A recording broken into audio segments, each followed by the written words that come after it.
Olá, estamos aqui para dar continuidade à nossa leitura e compartilho com vocês a reflexão acerca do capítulo 22 de Gênesis. O título do capítulo é o sacrifício de Isaac. E o resumo do capítulo. Neste capítulo, Deus ele testa a fé de Abraão, pedindo que ele ofereça seu filho Isaac, o filho da promessa, como sacrifício. Abraão obedece sem questionar. Ele prepara tudo, sobe ao monte Moriá com Isaac e está prestes a sacrificá-lo quando Deus o impede, providenciando um carneiro para sacrifício em lugar do filho. Então, as lições aprendidas dessa leitura e as reflexões são as seguintes. Jeová Deus, ele prova a fé verdadeira. Abraão, ele demonstra uma fé extraordinária. Ele demonstra que confiava tanto em Jeová, seu Deus, que acreditava que, se fosse necessário, Deus poderia ressuscitar Isaac. É o que se entende, depreende aqui em Hebreus 11, capítulo 11, 17 e 19. E essa confiança mostra que a fé genuína exige entrega total, mesmo quando não entendemos os planos de Deus. E o segundo ponto, Jeová é um Deus que provê. O nome dado ao lugar, Jeová Jiré, IHWHE, em hebraico, significa Jeová proverá. O carneiro que apareceu simboliza que Deus nunca abandona os que obedecem com fé. Ele sempre provê um escape, uma saída e uma solução. E o item 3 fala da prefiguração do sacrifício de Jesus. Muitos estudiosos, cristãos, veem nesse episódio narrado uma representação profética do que aconteceria no futuro com Jesus. O tamanho da fé, da confiança, que Jesus Cristo teve no seu Pai, e que o filho amado, de Abraão foi levado a lenha nos ombros, assim como Jesus levou a estaca de tortura, onde ele foi torturado. E a submissão total ao Pai, de Abraão com relação a Jeová, Jesus Cristo com relação ao seu Pai Jeová. O sacrifício é o mesmo monte Moriá. Quem não sabe, Abraão caminhou 3 dias de onde ele estava até esse monte Moriá. E esse monte Moriá, uma curiosidade, foi o lugar onde foi construído a cidade de Jerusalém, que seria onde Jesus Cristo seria sacrificado. E o item 4 fala da obediência acima dos sentimentos. Abraão amava profundamente Isaac, mas a sua lealdade a Jeová havia em primeiro lugar. E isso nos convida a refletir. Será que eu tenho colocado a vontade de Deus acima dos meus próprios sentimentos, meu Deus? Ponto 5.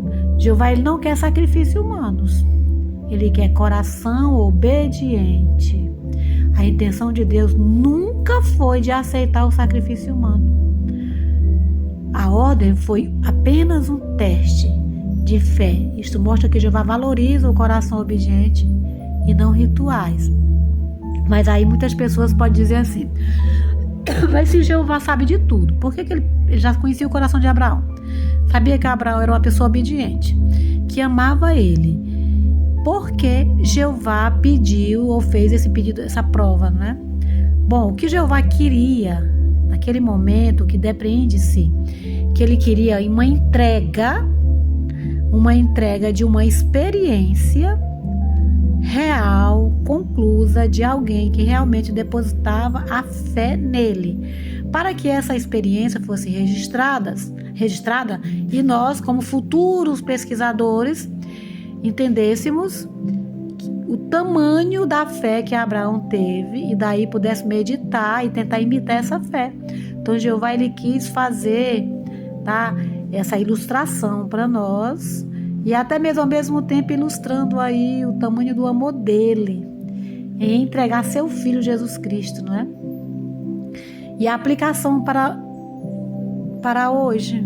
Às vezes Jeová permite situações difíceis para lapidar a nossa fé.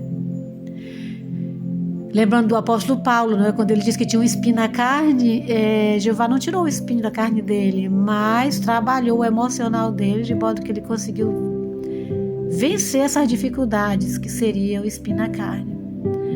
Mesmo quando parece que vamos perder algo muito valioso, Jeová vê além e pode reverter qualquer situação.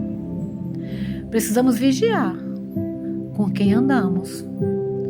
Como você mesma, não é, disse que foi afetada espiritualmente por alguém que falava mal. Às vezes a gente pode ouvir alguém falar mal da organização religiosa que nós pertencemos. Eu já fui afetada, porque parei para ouvir. Agora eu faço uma pergunta para você. Se você ama alguém, você vai aceitar alguém falar mal da pessoa que você ama? Porque eu sei que, no caso da organização de Jeová, ela é o amparo da verdade aqui na Terra, porque é composta por um grupo de cristãos que não são donos da verdade, porque a verdade pertence a Jeová, mas que são pessoas que pesquisam, que estudam profundamente as Escrituras, se debruçam sobre ela para entender, para compreender e ajudar outras pessoas a ter esse discernimento espiritual. Pode haver falhas nesse estudo, nessa pesquisa? Pode haver, sim. No entanto, é o que a gente tem de mais apurado e o mais interessante, que a organização de Jeová não é orgulhosa, não é arrogante, como muitas pessoas imaginam, não é, ou falam, porque elas afirmam que elas não são inspiradas. O corpo governante não são inspirados por Deus.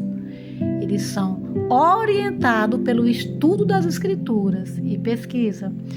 E como esse estudo nunca termina, nunca para, a palavra de Deus é viva, ela está sempre melhorando a cada dia na questão do nosso estudo e pesquisa, entendendo pontos diferentes. Quando eles veem que certo entendimento não estava muito condizente, eles são humildes o suficiente para todo ano fazer reajuste. Infelizmente, temos muitas pessoas que não quiseram mudar algum pensamento errado e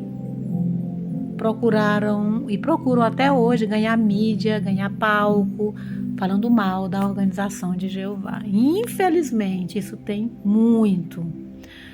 Mas o objetivo aqui é pesquisa, é estudo, é reflexão e aplicação na nossa vida do estudo da palavra de Deus.